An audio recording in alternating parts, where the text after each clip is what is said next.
Hello बच्चों, welcome back to my YouTube channel Aakash coaching classes में आपका स्वागत है। बच्चों, आज हम कक्षा 10 चित्रकला 2024 का रियल पेपर है बच्चों, असली पेपर। यहाँ पर हम देखेंगे पूर्णांक आपका 70 रहेगा बच्चों, जो सब में है वही पूर्णांक रहेगा।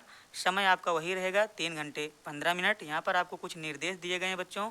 निर्देश में बोला गया है बच्चों कि 15 मिनट परीक्षार्थियों को प्रश्न पढ़ने के लिए निर्धारित किए जाते हैं। और आगे बच्चों यहाँ पर कुछ और दिया है, आप लोग पढ़ लीजिएगा।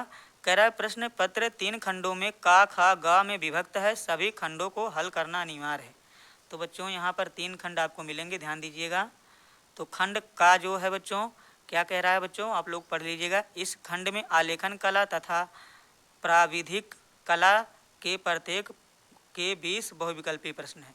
तो बच्चों दोनों के बहुविकल्पी प्रश्न हैं 20-20, यानी 40 बहुविकल्पी आपको मिलेंगे बच्चों।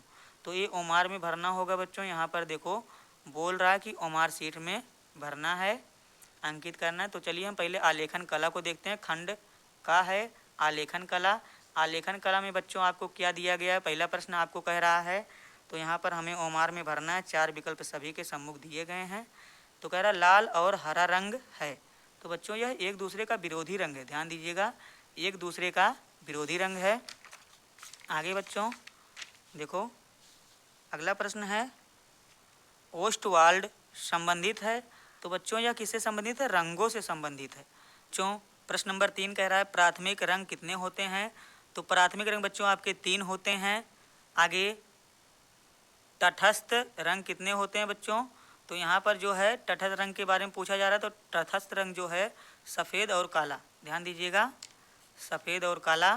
अगला प्रश्न आपसे कह रहा है लाल में पीला रंग मिलाने से कौन सा रंग बनेगा। तो बच्चों नारंगी। आगे बारीक रेखा बनाने के लिए किस नंबर का ब्रश प्रयोग करते हैं। तो बच्चों 1 नंबर का। आगे किस नंबर की पेंसिल में खींची लाइन गहरी डार्क होती है। तो बच्चों 2B, ध्यान दीजिएगा 2B। आगे निम्नलिखित में द्वितीयक रंग कौन सा है। तो बच्चों नारंगी द्वितीयक रंग है आपका। आगे अगला प्रश्न आपसे कह रहा है कौन सा रंग गर्म रंग है। तो बच्चों लाल, लाल जो है बच्चों वो आपका गर्म रंग है। अगला प्रश्न आपसे कह रहा है बच्चों देखो, कह रहा है पीले में नीला रंग मिलाने से कौन रंग बनेगा। तो बच्चों हरा बनेगा, आप लोग ध्यान दीजिएगा। अगला द्वितीयक रंग कितने होते हैं बच्चों। तो द्वितीयक रंग जो होते हैं बच्चों वह आपके 3 होते हैं, लेकिन जब 3 नहीं दिया तो बच्चों आप 4 पे लगाइएगा। आगे बिना ब्रश की सहायता से कौन सा रंग लगाया जाता है। तो बच्चों पेस्टल रंग। आगे सफ़ेद का विरोधी रंग कौन सा है। तो बच्चों सफ़ेद का विरोधी रंग कौन हो सकता है, काला। आगे बच्चों कला शब्द किस भाषा का है। तो बच्चों यह संस्कृत भाषा का, ध्यान दीजिएगा आप लोग। आगे आपका दिया गया है छत के केंद्र को अलंकृत करने के लिए कौन सा आलेखन उपयुक्त होगा। तो बच्चों किनारी का आलेखन, ध्यान दीजिएगा, किनारी का आलेखन। अगला दिया है सूर्य की रश्मियों में कितने रंग होते हैं। तो बच्चों सूर्य की रश्मियों में जो होते हैं 7 रंग होते हैं। अगला प्रश्न आपको दिया जा रहा है हरा रंग आँखों का कौन सा प्रभाव डालता है। तो बच्चों हरा रंग जो है वह ठंडा, ध्यान दीजिएगा आप लोग। अगले प्रश्न पर हम चलते हैं बच्चों। यहाँ पर देखो क्या दिया गया है लाल और नीला रंग मिलाने से कौन सा रंग बनेगा बच्चों। तो बैगनी, आप लोगों को पता होगा बच्चों। आगे दिया है तटस्थ रंग कितने होते हैं। तो बच्चों 4 होते हैं। आगे इनमें से कौन सा प्राथमिक रंग है। तो प्राथमिक रंग बच्चों आपका नीला है। आगे बच्चों आपका देखो अथवा करके यहाँ पर आ गया है प्राविधिक कला, प्राविधिक कला। तो बच्चों ये जिसका होगा आप लोग अपना अपना करिएगा, क्योंकि दोनों में से एक ही करना है, अथवा करके दे दिया गया है। तो यहाँ पर दिया गया है प्रत्येक बहुविकल्पी प्रश्न के 4 विकल्प हैं, इनमें से सही उत्तर चुनिए और उसी क्रम में अपनी ओमार सीट पर चिन्हित कीजिए। इसको भी बच्चों ओमार शीट में ही चिन्हित करना है आपको। आगे आपको दिया है संपूर्ण कोण का माप होता है बच्चों, तो संपूर्ण कोण जो होता है 360 डिग्री का होता है, अंश का होता है। समबाहु त्रिभुज का प्रत्येक कोण कितने अंश का होता है बच्चों? 60 अंश का होता है। आगे 180 डिग्री के कोण को क्या कहते हैं? तो बच्चों 180 अंश के कोण को सरल कोण या रिजु कोण कहते हैं, ध्यान दीजिएगा। अगला प्रश्न आपसे कह रहा है यदि एक अर्धवृत्त में त्रिभुज बनाया जाता है जिसका एक कोण 90 है तो दूसरे कोण का योग कितने अंश का होगा? तो बच्चों 90 होगा, ध्यान दीजिएगा। कह रहा है बच्चों जिसका एक कोण 90 है तो दूसरे कोण का योग, यानी मान लीजिए बच्चों आपका एक त्रिभुज बन गया, अगर आपको एक कोण 90 दे दिया गया है, मान लीजिए 90 दे दिया गया, तो ये दोनों मिला करके पूछ रहा है बच्चों, तो ये दोनों भी 90 होगा क्योंकि एक त्रिभुज में 180 अंश का कोण बनता है बच्चों, ध्यान दीजिएगा आप लोग।